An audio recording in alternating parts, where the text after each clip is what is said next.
After the unfortunate accidental killing of Dante Wright by a police officer that intended to reach for her taser, but inadvertently reached for her gun, the internet was swarmed with terrible takes on the situation. And this ranged from conspiracies about how this woman, for no reason, wanted to kill Dante Wright and is actually the greatest actress in the world because her immediate reaction after firing a shot was to be like, holy crap, I totally messed up, to people asserting that police shouldn't even carry guns on traffic stops. Why even do they have guns on routine traffic stops even? You don't need guns for traffic stops. Now, I'm all for being skeptical of government power. I am, of course, on the right. Some would label me a conservative or a libertarian, so I understand this, and I don't reflexively dismiss criticisms of government power. But this criticism is absolutely absurd. The reason police officers require guns on routine traffic stops is you never know when a routine traffic stop is going to go from routine to a life or death situation. And I don't want to be armed if I'm a police officer with pepper spray if a routine traffic stop is actually a cover for an ambush. If, let's say, you have a 23-time felon who's afraid to go back to prison because he's actively in violation of the conditions of his release, I don't want to be unarmed in that scenario. Now, I bring this up hypothetically, maybe it's a little hyperbolic normally, but in reality, what we're going over today is a video that depicts this very situation where a routine traffic stop, despite the officers not being suspicious or aggressive, devolved into a battle of life and death. But before we get into that, we have a sponsor. We're going to play a sponsor ad. I don't have time to do the weird comedic transition. So let's just go and then we'll get back to the video. Have you ever heard of shrinkflation? Well, if you're not aware of the term, it's best to think of it as a stealth way of inflating the currency. This is where you get less burger, less candy bar for every dollar that you spend, and everybody pretends like things are normal. But despite the fact that we see shrinkflation everywhere, the Fed just claims that this isn't a problem. But Noble Gold has got you covered. If you open up a precious metal IRA, you can keep up with the rising prices, hedge against inflation, and retire worry-free. And this month, they're giving away a giant America the Beautiful 5-ounce coin to anybody who signs up for one of these IRAs. If you want to sign up, go to my affiliate links, pinned comment, top of the description, or call them at 877-646-5347. Again, that's 877-646-5347. Get this ridiculously awesome oversized coin. It's heavy, it's weighty, it's 5 ounces. I kind of love it, and I'm going to keep it with me forever as a treasure. So the situation that we're going to go over today was sent to me by a member of my Discord, and it comes from Brevard County, Florida. And it's set up and introduced in the full video that will be linked in the description of this video, which I highly recommend you watch because due to the nature of the video, there are certain parts that I'm going to have to edit out.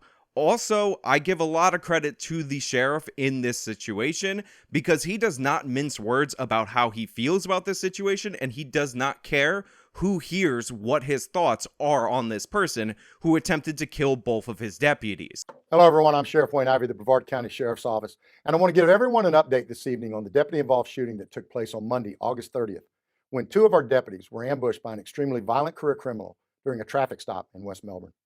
The attack and ambush was perpetrated by a violent career criminal with a history of 40 charges for crimes including drug trafficking, aggravated assault while discharging a firearm, battery on a law enforcement officer, and attempted first-degree felony murder, as well as convictions for robbery with a firearm, failing to register as a career offender, possession of a firearm by a convicted felon, resisting arrest with violence, possession of controlled substances, and various probation violations.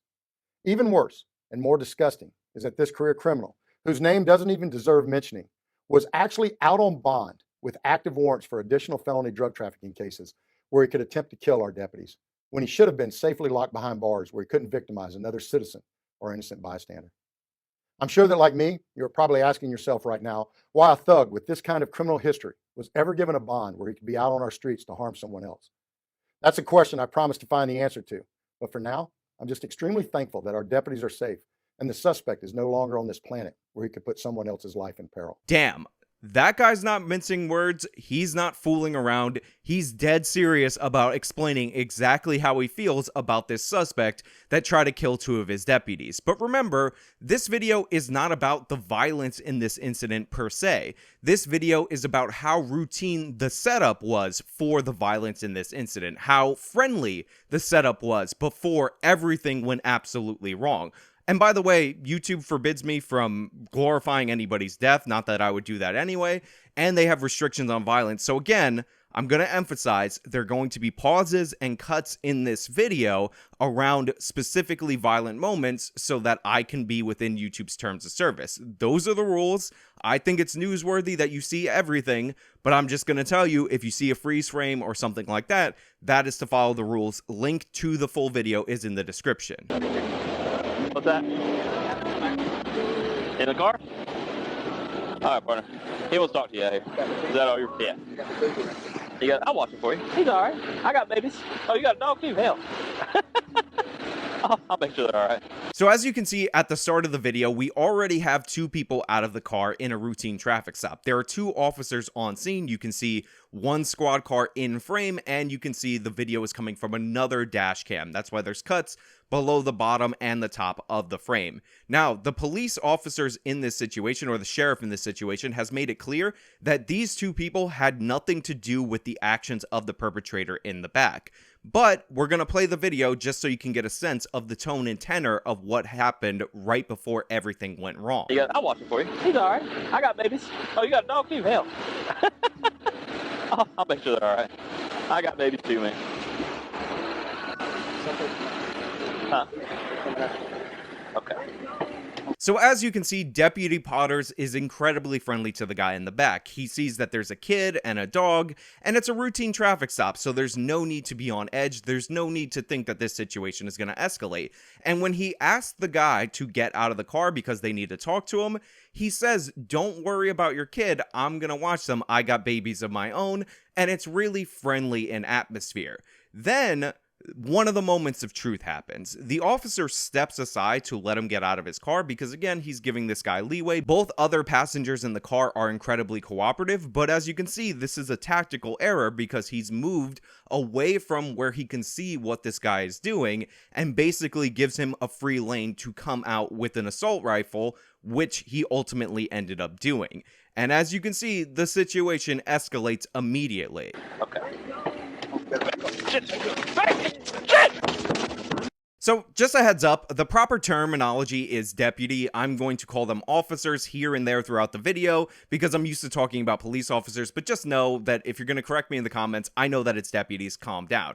But as you can see, the deputies are trying to take tactical positions in order to fire upon this guy. However, their ability to return fire against this criminal who's attempting to murder both of them is severely limited by the fact that there is a baby in the backseat of that car, and this guy is using that baby as a human shield in this scenario. He's ducking and dodging behind the car. You can't fire because you could damage or injure or kill the baby, so the officers are in a lot of trouble. Plus, he has a high-powered rifle, and they're clearly carrying pistols, so the accuracy advantage is on his side as well. Now, at some point during this exchange, you can actually hear audibly Deputy Potters talk about how he's been hit. He was wounded in the leg, and luckily that wound was non-fatal, but also one of the officers at this point actually wounded the suspect in the leg. So right now they're 1-to-1, but since there's an extra sheriff's deputy, they would appear to have an advantage. But since Potters is hit, he retreats around the back of the car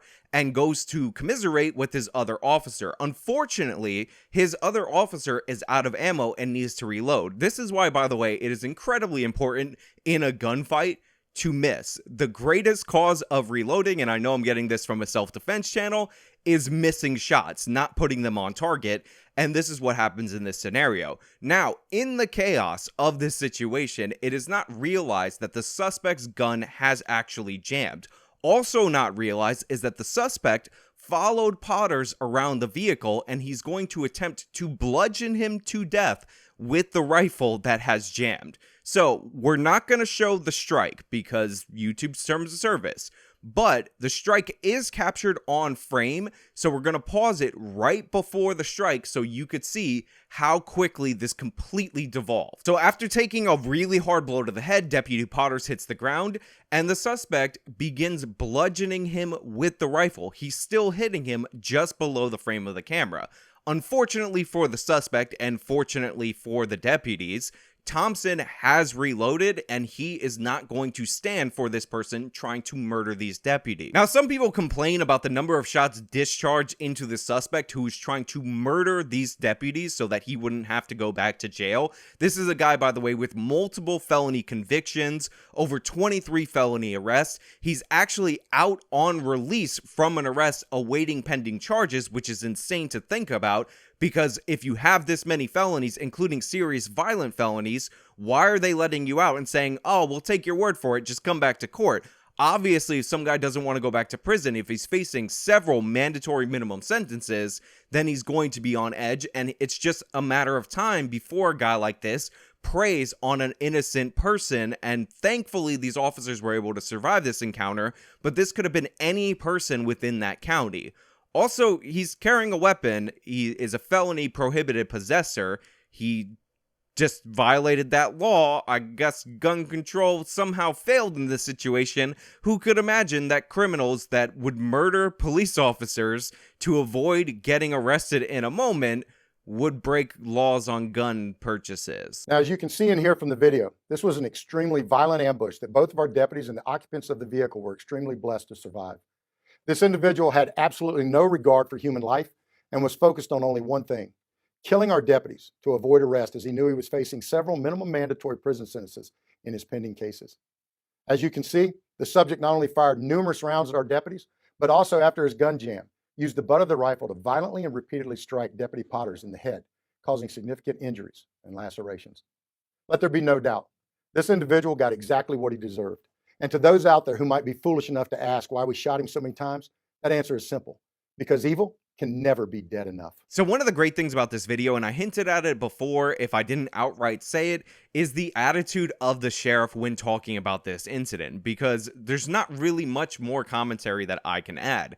This guy says the reason we fired so many shots, and if you're stupid enough to be worried about the number of shots that were fired, is because you can't kill evil enough. Now, I know what some regressors on the internet will be saying. In fact, Fanatic, who I will be debating when he's teamed up with Destiny and I'll be with Lauren Southern this Friday at 1 p.m. Eastern Standard Time, 4 p.m. Pacific, yes, I figured out how time zones work, would say, well, what about the initial reason for the traffic stop? African Americans are more than twice as likely as white drivers to be searched during vehicle stops, even after controlling for non-race-based variables, such as the reason the vehicle stop is initiated. I mean, did you control for the initial reason for the traffic stop? I mean, what if they were stopped for a broken taillight and this escalated into a deadly situation? Aren't the police at fault if you control for the traffic stops? Even after controlling for non-race-based variables, such as the reason the vehicle stop is initiated. And as I said before, and I'll say it again until people who can't understand this concept get it,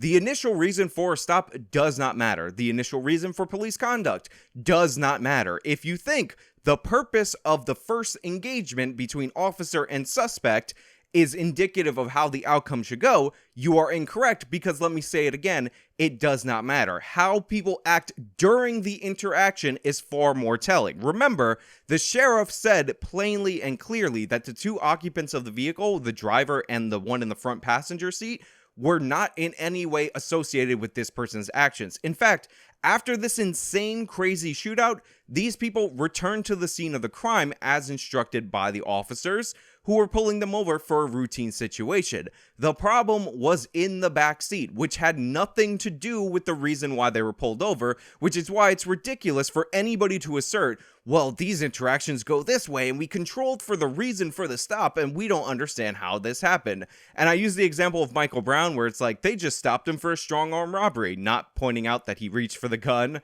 and did all the stuff that warranted his shooting. And in this scenario, we have much the same situation. Remember, they were all polite and cordial because this was a routine stop and then all of a sudden, this guy came out with a gun ready to kill these two officers. Can I make this point even more clear than I'm possibly making it? Let me just say it one more time. The reason for the initial stop does not matter. This is irrelevant information. It's not important. It will not be a good indicator of the outcome of events. As I said in the opening of this video, it is important to be skeptical of government power, and that definitely 100% includes police power. However, skeptical means that you're thinking, you're actually analyzing situations and coming to conclusions after you assess the facts. What we see from the left, the defund the police movement, Black Lives Matter, the abolish the police movement, is not skepticism. What we see is orthodoxy. They're pushing their ideology, and they'll cite one case like the Dante Wright, where maybe in that situation it might have been beneficial if officers didn't carry guns,